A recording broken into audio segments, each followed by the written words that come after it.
علیہ وآلہ وسلم تو عرض یہ کر رہا تھا کہ امام علی مقام کی زندگی جو ہے وہ سراپا خلوص، سراپا انقلاب اور لوگوں کو تحریک دینے والی شخصیت ہے۔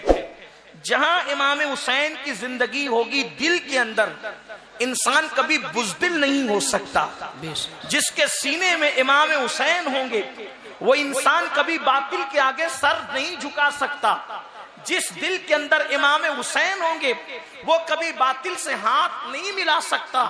لوگ کہتے ہیں کہ کیا لوگ مسلک کی بات کرتے ہیں، میں کہتا ہوں مسلک کی سب سے پہلی جنگ اگر کہیں ہوئی ہے تو وہ میدان کربلا میں ہوئی ہے، اور میدان کربلا میں اللہ اکبر دونوں طرف کلمہ پڑھنے والے ہیں، دونوں طرف ٹوپیاں اور عمامے والے ہیں، دونوں طرف نماز اور اذان کا نام لینے والے ہیں، دونوں طرف قرآن کی بات کرنے والے ہیں، لیکن حق نبی اور آل نبی کے ساتھ ہیں۔ اور یہ بتا دیا گیا کہ سب سے پہلی جنگ اگر کربلا میں ہو رہی ہے تو گویا کہ یہ مسلک کی جنگ ہو رہی ہے، حقانیت کی جنگ ہو رہی ہے۔ تو جس دل میں حسین بسیں گے اس دل کے اندر جو ہے کبھی باطل جگہ نہیں پا سکتا، کبھی باطل جو ہے وہ گھر نہیں پکڑ سکتا۔ تو میرے آقا صلی اللہ علیہ وآلہ وسلم کے دیوانوں، اس لیے انقلاب جہاں بھی آئے گا وہاں کہیں نہ کہیں دلوں کے تار حسینیت سے جڑ رہے ہوں گے۔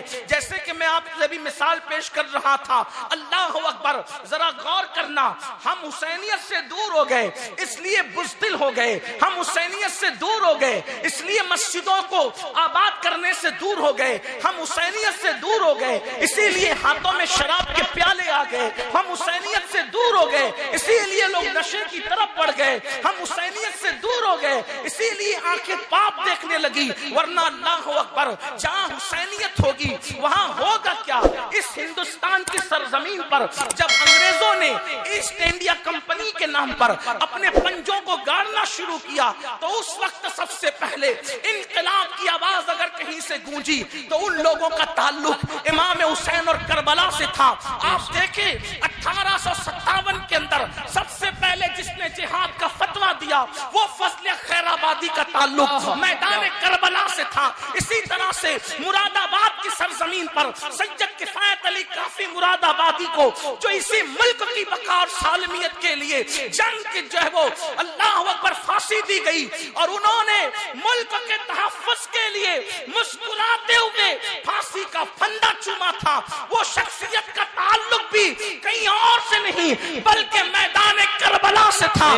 آپ دیکھتے چلے جائیں کربلا کے بعد ہر انقلابی اور حکومتوں کا مقابلہ کرنے والا، باطل کا مقابلہ کرنے والا، ہر ایک کا تعلق کربلا سے ملتا ہوا نظر آئے گا۔ مثال کے طور پہ آپ دیکھیں اللہ اکبر، جب خلق قرآن کا فتنہ اٹھا تو امام احمد ابن حنبل جیسا مرد مجاہد جو مقابلہ کر رہا تھا اس کا تعلق بھی کربلا سے تھا۔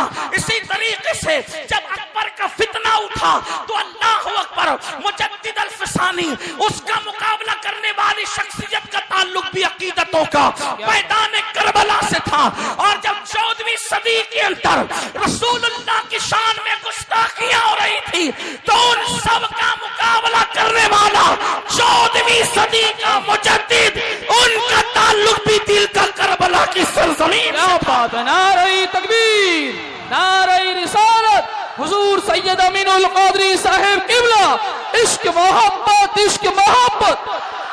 بہت ہندوستان میں جو 90 لاکھ کو کلمہ پڑھاتا ہے اس غریب نواز کا تعلق بھی کربلا سے ہے۔